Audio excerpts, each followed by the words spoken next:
We expect danger in a nuclear reactor or a rocket ship. We don't expect it in a PowerPoint slide or a purple drink. And yet, these things can be lethal. A single design choice is often the only thing standing between life and a national tragedy. How do these failures keep slipping past well-trained designers and engineers? Let's see how good intentions and seemingly small design choices can add up to catastrophe. These are designs so bad, they actually killed people. This is a lawn dart. And this is its inspiration, the plumbata war dart, a weapon designed by the Romans to throw at enemy soldiers. Some entrepreneurial Americans decided an ancient Roman weapon would be a fun backyard game for kids.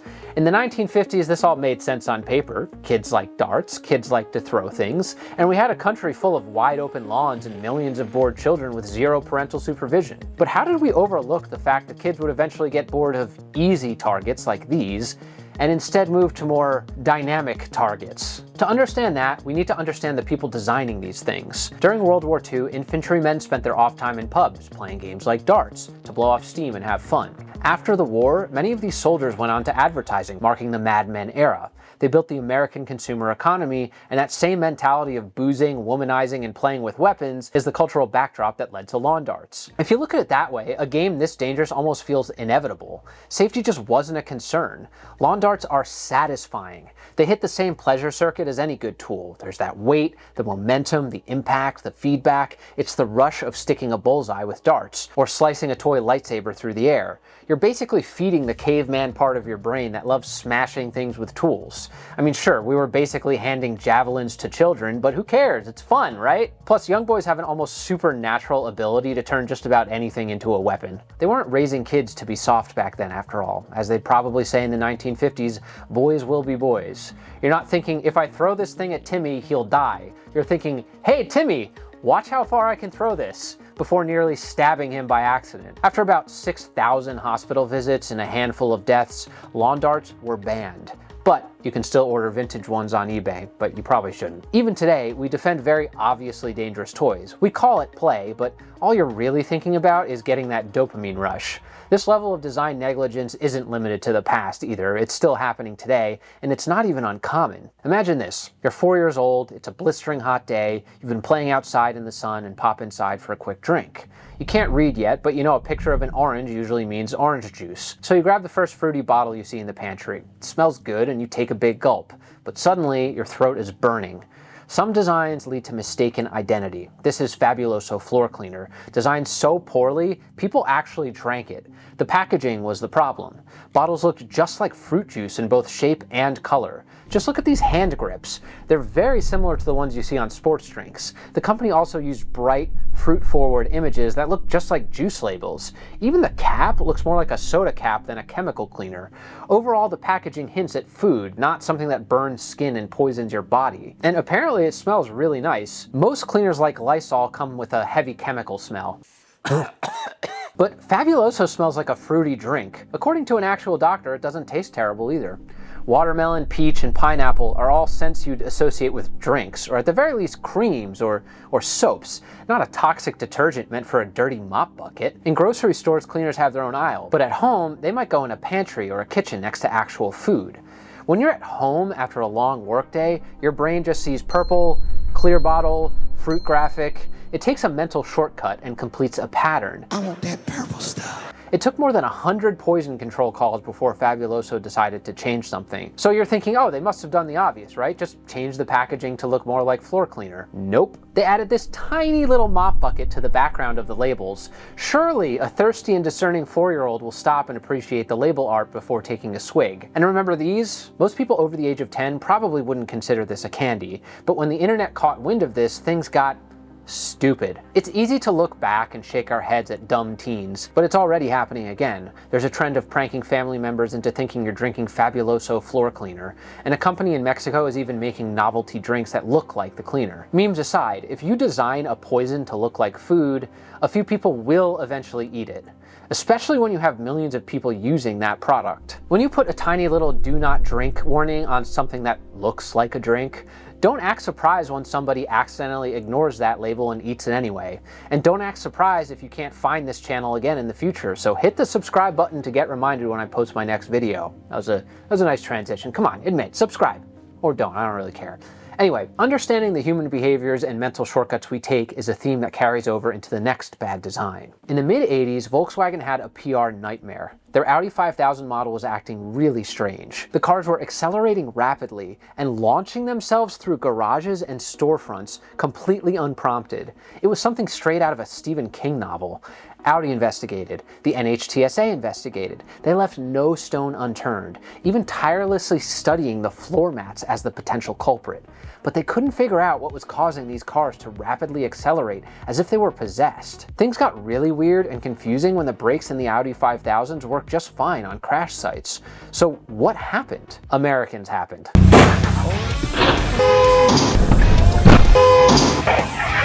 The official report found American drivers were pressing the gas pedal instead of the brake pedal, sometimes with deadly consequences. European drivers actually preferred pedals arranged like this. They were used to heel-to-toe driving, a racing technique where the brake and the gas are close enough to hit both with one foot. They also liked pedals tuned for speed, ones that could fly with the slightest touch. For this to work, pedals had to be small, close together, and almost at the same height. In the Audi 5000, both pedals felt identical. There was no tactile difference telling your foot which one was the brake and which one was the gas. You'd just hover over a pedal and think, yeah, that's probably it. Too bad not every Audi owner was a racing expert in narrow-fit driving boots. Some were distracted, loafer-wearing dads, trying to keep toddlers from throwing juice boxes while merging onto the freeway. Audi ended up recalling the cars and changing car design forever. If you think about the car you drive today, there's space between the gas and the brake. They made the brake pedal larger and offset so it's easier to reach as well, even for shorter drivers. The pedals feel different when you place your foot on them, and they feel different when you press down on them. This is all very intentional. They also introduced shift lock to automatic cars. To shift into drive, you have to press on the brake first. That's standard in all cars today, but it wasn't always like that. This is a clever little design trick. If you want to hit the gas, you have to prove you know where the brake is first by pressing down on it. Now, I don't know about you, but I'm not even old enough to remember cars that didn't require braking to shift into drive. Audi basically designed something that took the guesswork out of things. They primed your brain to say, yes, I'm in the right state of mind to maneuver this 2-ton metal box, and I've demonstrated I know how to stop it. We learned a lot from Audi and have gone much further with pedal technology. New cars have smart pedals that give feedback to your decisions while driving. Say you're startled and accidentally press the gas while facing a wall. You couldn't easily drive through it. Sensors know a wall is in front of you and apply the brake. Or say you're tailgating on the highway. The gas becomes stiff and gives you a second to think, hey, maybe back off a little bit so you don't get yourself killed. Audi taught us how important it is to account for human error, right down to understanding how cultural differences or driving styles can cause accidents. In their book User Friendly, Cliff Kwong and Robert Fabricant point out, if human error is to blame, it is hard to imagine any human not making these errors. Humans might fail, but they're not wrong. Humans will slip. The goal is designing systems that don't punish them when that happens. And that's exactly what I want for my workflow tools too, because editing across devices should be forgiving and simple. I've been using AnyDesk, and that's why they're sponsoring today's video. If you're a designer, creative, or editor working across multiple devices, AnyDesk might be the best tool you're not using yet. I've been integrating it into my workflow, and it's kind of a game changer. With AnyDesk, I can remotely access my editing rig from my laptop. The connection is so fast and responsive, it feels like I'm right there in my office, and it works on Windows, Mac OS, and all these other platforms. And because AnyDesk uses a proprietary codec, the image quality stays sharp, even in remote areas or on spotty Wi-Fi. Audio pass-through means I can scrub and edit YouTube videos remotely, and thanks to 99.98% uptime, I know I can rely on it. The direct file transfers are also really useful. No more cloud uploading, no more waiting to sync. I can move raw footage, project files, whatever I need, straight from device to device, instantly and securely. If your workflow lives across many devices or locations, AnyDesk brings it all together seamlessly. It's free for personal use, and if you've got a team, they offer tailored business plans. Thanks to AnyDesk for sponsoring this video. Download AnyDesk for free today using my link in the description. Back to the video. No design should require 100% accuracy 100% of the time. Audi helped make the world safer. This next bad design did the opposite. This is the Volkswagen Beetle, one of the most iconic symbols of the hippie era. It was cheap, small, and honest, the people's car. And as the oil crisis caused gas prices to skyrocket, it was quickly becoming the most purchased car in the United States. The president of Ford, Lee Iacocca, took note of Volkswagen's success. He was the mastermind behind the Ford Mustang, one of the most beloved and best-selling cars in American history. The Mustang was also a people's car of sorts, or at least the Americanized version of one. It was also a small car that was relatively affordable, and it was appealing to everyone. It came in powder blue for women or had racing stripes for men. They sold 1 million Ford Mustangs within just a couple years of its launch, which was unheard of at the time. Iacocca hoped to capture that same lightning in a bottle with his next car that would compete with the Volkswagen Beetle. But he had to act fast because Mustang sales had slowed and Ford was in trouble. So he made an ambitious plan. His next car would not cost a penny over $2,000 and not weigh an ounce over 2,000 pounds. They called it the Ford Pinto. It was Ford's answer to cheap imports. Iacocca promised that the car would be produced in 25 months. Now, to be clear, it wasn't uncommon for a normal car to take 43 months to produce. Under that extreme pressure, Ford made a compromise that ended up being fatal. The gas tank was placed at the very back, just inches behind a flimsy rear bumper. Mother Jones broke the Pinto scandal to the world. According to the article Pinto Madness, if you were rear-ended at just 30 miles an hour, the cheap bumper folded like an accordion. The filler tube would rip away and the gas tank would smash up against its insides, where 4 sharp, protruding bolts would gash holes in that gas tank. Gas would slosh out all over the car and road. One spark from scraping metal or a cigarette butt and you're in a furnace. At 40 miles an hour, the impact jammed the door shut and you'd be trapped inside of a blazing inferno. Car safety expert Byron Block reflected on Ford's choices. It's a catastrophic blunder. Ford made an extremely irresponsible decision. It's almost designed to blow up. Premeditated. So why sell a car that was essentially a death trap? At the time, Ford was run by a salesman. Aesthetics and features were king. Putting the gas tank over the axle where it was safe would have eaten into the trunk space, and at Ford, fitting 2 sets of golf clubs was apparently more important than surviving a crash. The engineers knew this was a problem. Lou Tubman, one of those engineers, tried to warn upper management. He even got permission to present a safer design to the company. He told everyone he could about the presentation, but when the meeting time came, only 2 people showed up. Lou and his boss. Lee Iacocca would infamously say, "Safety doesn't sell." Clearly, safety wasn't a popular topic at Ford, and with Lee, it was taboo. If you brought up a solution that might slow production, he'd probably chomp on his cigar and growl, "Read the product objectives, get back to work." Let's look at those objectives. Subcompact, check. Low cost, check. Aesthetically pleasing, check. Safety was sorely missing. Denny Gioia worked in the recall office. One day, he was expecting broken parts when he saw a burned-out Pinto. He said, "I don't know if you've ever seen a burned-out car, but it's just repulsive. All the plastic is melted, the paint is burned off, and it begins to rust in very short order. I was told that this was a death vehicle, that people had died in this and the car had come back." The head of Ford's safety program later testified as the star whistleblower. He'd been fired over conflicts with management around safety. He testified Ford knew about the danger of the car's gas tank and they delayed or ignored fixes in favor of cost savings. $20.9 million in savings to be exact. Basically, Ford decided to ignore the safety concerns because they calculated that it would be cheaper to pay for the wrongful death lawsuits instead of fixing the gas tank. The Ford executives were okay with letting people die trapped inside of a blazing inferno because it was more profitable. Humanity always has wanted to move forward quickly. We value success through dominance rather than reflection. The Ford Pinto is a cautionary tale of what happens if we move too fast. Iacocca learned the hard way that safety absolutely does sell in the wake of a catastrophe driven by greed. Many car brands use their safety testing data as a selling point today, not to mention hundreds of heavily enforced safety standards. Now, cars actually have airbags, windshields that web when smashed so they don't create large, knife-like shards, backup cameras, and a whole library of innovations that have made driving safer. But that doesn't mean that cars are always better than their older counterparts. Sure, cars probably don't explode as often, but some bad designs are more innocuous while being just as dangerous. Every automaker on the planet knows putting an iPad in front of your face while driving is a bad idea. But if you crash while swiping through menus for your defrost, you're the one at fault. classic corporate gaslighting at its finest. Touchscreens are a little bit like handing you a bottle of wine and a corkscrew for the morning commute. I'm obviously not condoning drinking and driving, but browsing through submenus on a touchscreen while doing 70 is not much better. Everyone hates touchscreens in cars, but there's a reason why they're so common in new models. Just like with a new Pinto, there's money involved. A simple sheet of glass, electronics, and a single plastic enclosure saves automakers money on every car made. Individual buttons need components, plastic molds, and different materials. Each individual button or dial needs its own wiring, inventory, and durability tests. They need real humans to assemble them too. These humans want salaries, lunch breaks, and dental insurance. A simple touchscreen is a far less complicated thing to manufacture, and the software can regularly be updated if you screw something up. You can't do that with physical buttons or dials unless you issue a recall, which is extremely expensive for car companies. I've worked as an industrial designer for 15 years now.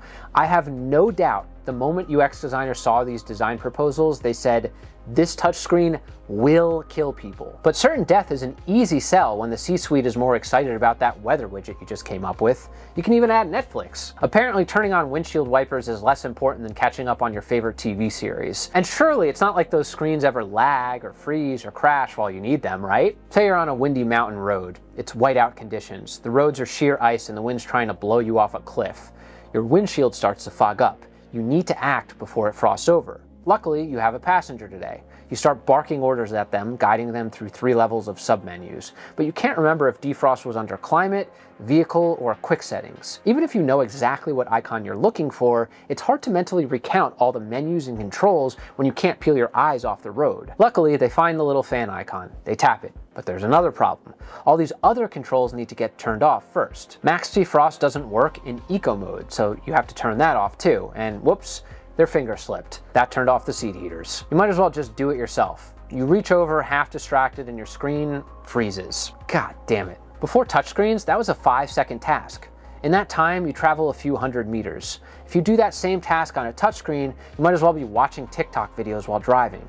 By the time you look back at the road, you've gone almost a full mile without looking up.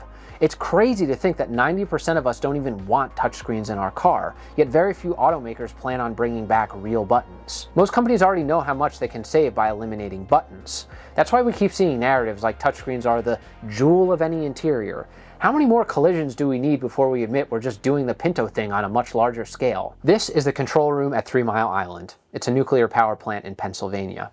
It's 1979, so everything's analog. Thousands of switches, dials, and gauges blink back at you in silence. Normally, it's a calm place, the kind of place your shift just glides by. Only today is different. The room's in panic. You're in a room where 2,000 warning lights and knobs flash and scream at once. Over 100 alarms sound at the same time, and the 40-foot panel in front of you is lit up like a Christmas tree. When everything says mission critical, nothing is. How do you prioritize this chaos? You're standing in front of a billion-dollar machine and can only think, where do I even start? This panel helped cause the worst nuclear crisis in United States history. Look at all these identical knobs and dials. Even trained professionals can't really tell which is which. You'd think that these labels would help, except many of these buttons have 3 separate labels sometimes. So then maybe you look at the lights. You have red, yellow, green lights. You don't remember what each color means, so you check the manual. It turns out red lights mean 14 different things depending on the context, so that's not helpful. Okay, what about the green lights? Those mean 11 different things. So you go across the room and you see completely different buttons. And this one has old tags hanging on it, so you're not even sure what it means. This is America's worst design failure, a total mess in visual hierarchy. In Western design, we expect the most important thing to be the biggest or the most prominent. But engineers, the people who make the things we use every day, don't always think like the rest of us. They think in terms of optimization. How can I make this cheaper, more efficient, or more streamlined to produce? This isn't necessarily bad, it's just their job. Take this cheap microwave, for example. To you, start is the most important button. It should be big and prominent, but it's indiscernible here. It just looks like all the other buttons. It's a grid of identical squares. But the engineer is thinking, okay, perfect, we can use the exact same button size and shape, and that'll save us 5 cents per unit. The engineer sees a single membrane keypad as a perfectly logical decision that saves money. But the end user just sees it as confusing, because it's hard to understand which button to press at a quick glance. When you're dealing with popcorn, it's not such a big deal. Except at 3 Mile Island, if you screw up the button layout on the nuclear reactor, you wipe out half of Pennsylvania. For their book User-Friendly, the authors spent 2 years studying the design of this control room.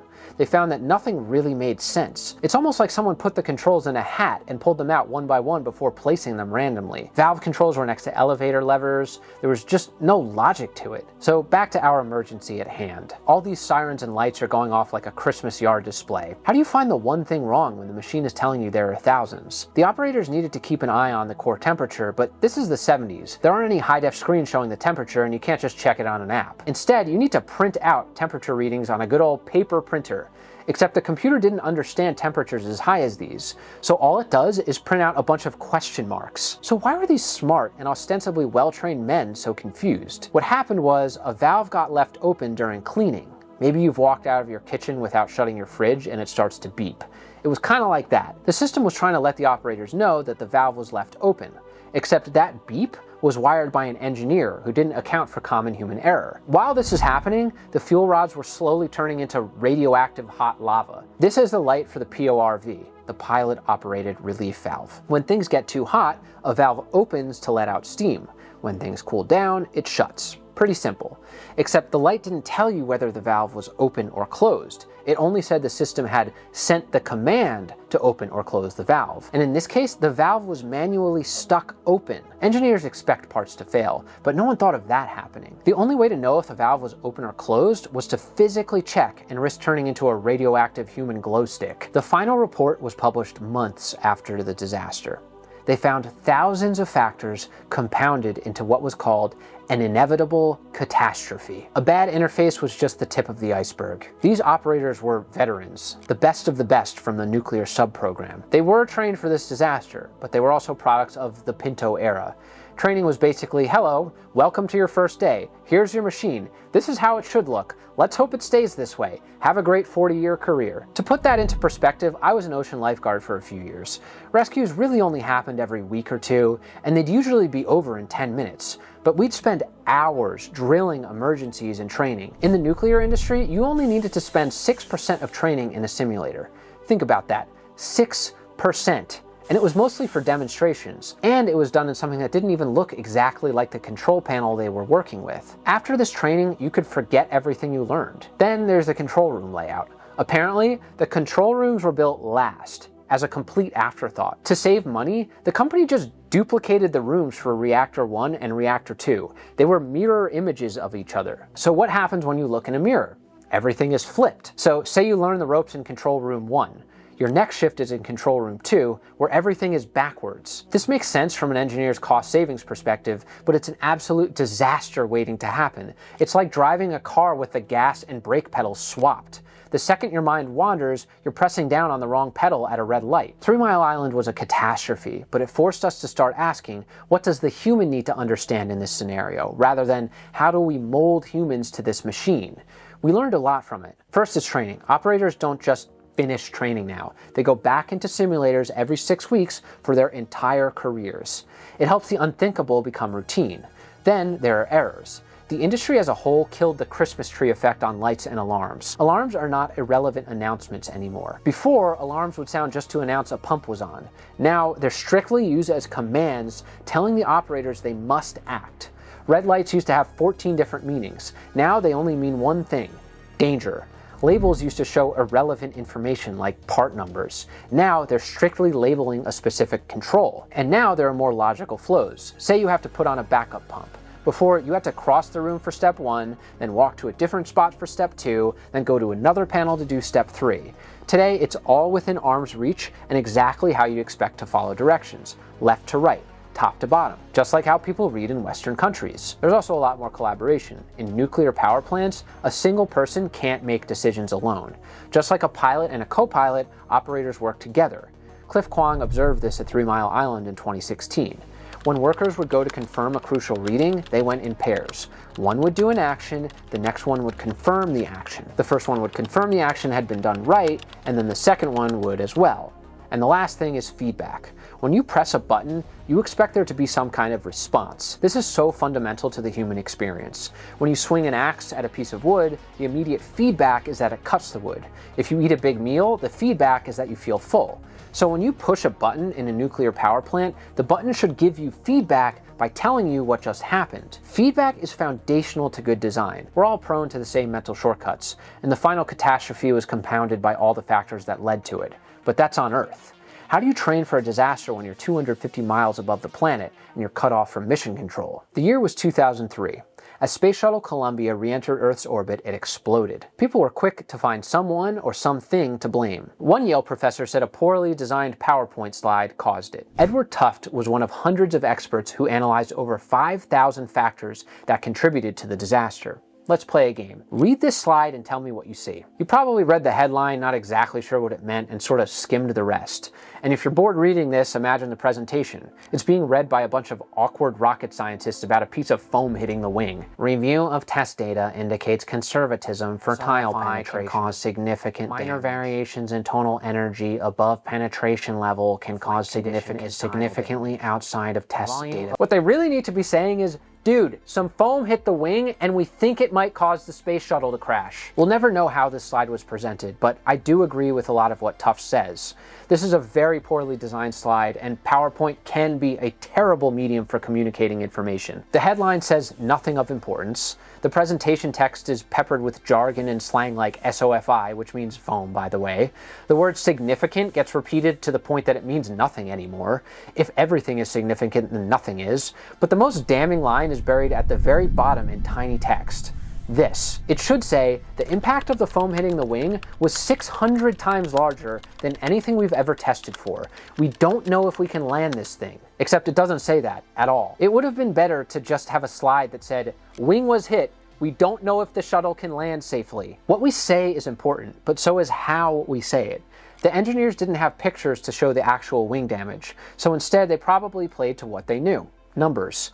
Too bad they put the math at the bottom and assumed everyone would calculate it. It's a textbook case of bad communication skills in the form of confusing graphic design and unclear writing, and maybe really bad presentation skills. Plus, do you really want to be the guy to deliver that bad news? Now, would a better PowerPoint have saved the 7 lives on that space shuttle? Maybe. At the very least, the slide didn't help the situation very much at all. But I think it's overly simplistic to believe that one slide caused the disaster. A nonprofit that helps engineers communicate better tried to redesign the slide, and here's what they came up with. It points out the danger earlier, it has more context, and it explains things without any abbreviations, and it even has a conclusion. It's still not great, but it's a lot better. The point is, communicating rocket science isn't easy whether it's in a slide deck or a one-on-one with your manager. Think about the last time you had to give bad news to your boss at work. They're distracted, you gotta get to the point fast, your boss has maybe 5 minutes to tell their director, and then that director has 30 seconds to tell the CEO. Hopefully they don't butcher the message and get the point across properly.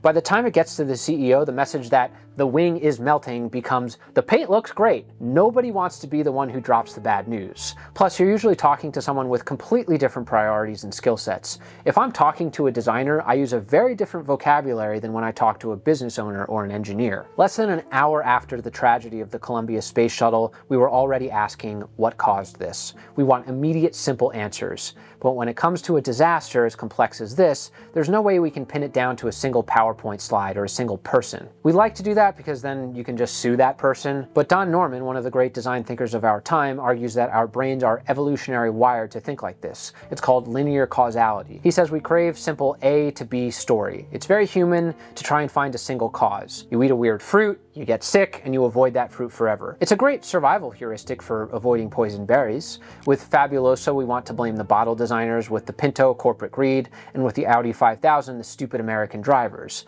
But those who actually have to dig through the wreckage don't usually find a single cause. They find a system. The reality is that cause and effect is not a line, it's really more of a web. No single person can be the cause, but we're all victims of the final catastrophe. My friend Rafi calls it the inescapable momentum of the masses. It's the same way the medical world fought against the idea of washing hands. Doctors didn't wash their hands before cutting you open until about 200 years ago. They would spend their mornings elbow deep in dead bodies, then walk upstairs and deliver babies without ever washing their hands. Infant deaths were 3 times lower in the midwife clinics of the time because they didn't handle corpses right before sticking a finger into a newborn's mouth. When Dr. Ignaz Semmelweis suggested washing bits of dead bodies off your hands before delivering babies, he was mocked. The momentum of let's just keep doing what we always have is a very common human impulse. Many disasters are just the result of that momentum. Once an idea picks up enough speed, whether it's washing hands is for losers or touchscreens are okay to have in cars, logic tends to fly out the window. At our jobs, managers and executives impose arbitrary goals on us like 25 months to develop a new car. We all just want to believe that someone else has it handled. We all just want to believe what's convenient for us so we can go home to our families at 5 o'clock. That's why these disasters will never stop happening. We could make this same video again in 10 years with entirely new case studies. We design things for an ideal world, not the one we truly live in. When we're burnt out, up against deadlines, and prone to taking shortcuts, we're all just building towards the next crash. These videos take hundreds of hours to make. I read thousands of pages of research and reflect on my 15 years of design experience. They're a real labor of love. I really care about them. If you want these videos to continue to exist, consider supporting me on Patreon. For a few bucks a month, you get early access to videos and extra commentary. I really appreciate my current Patreon supporters. I couldn't have done it without you. I hope you learned something and have a great day.